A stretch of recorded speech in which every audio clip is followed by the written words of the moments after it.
Meanwhile, Russian President Vladimir Putin delivered a speech at the St. Petersburg International Economic Forum. And there he laid the blame on the West's inflation at the current U.S. administration and the European bureaucracy. He said Russia's offensive in Ukraine had no influence on the global economic difficulties.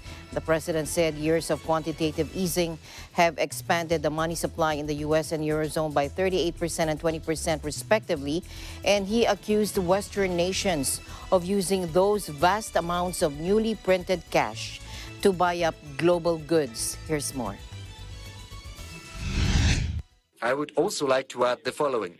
For a long period of time, the U.S. was a big supplier in the food market, and quite justifiably, they were proud of that. They were proud of their agriculture, farming traditions.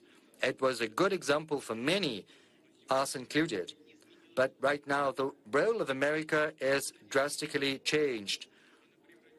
It used to be a net exporter of food, and right now it's a net importer. In other words, they print money and they divert goods flows to their benefit, buying food from across the world. Even higher rates of import growth can be seen in the EU. Yes, this increase in demand, which is not secured by the supply of goods, has set off a wave of global inflation. That's where it comes from. Over the last 2 years, everything in the world has become pricier. Regarding Europe, the rising prices are further exacerbated by their fiascos in the energy policy they pursue. They were blindly counting on renewables and spot supplies of natural gas, which resulted in a drastic increase in the price of energy. We've been seeing that starting from the third quarter last year. And reiterate, it happened long before the beginning of our military operation in Donbass. We have nothing to do with that.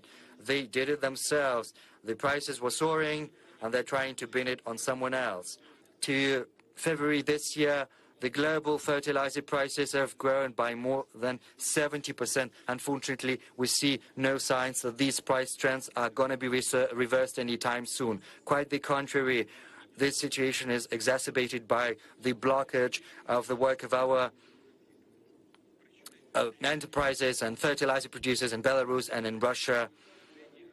And it's easy to calculate how it's going to play out, because shortages of fertilizers will result in lower crops.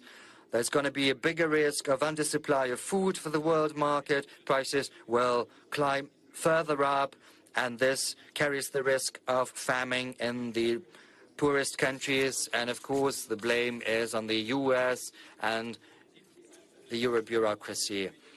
And this problem did not emerge today.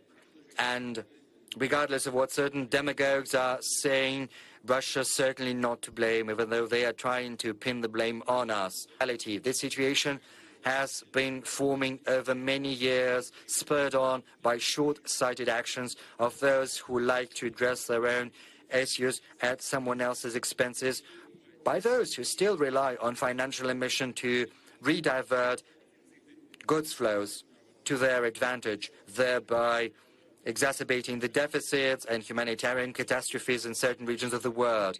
Basically, this is this very same colonial policy. This is the new edition. It's far more sophisticated. You won't be able to understand what's happening at first sight.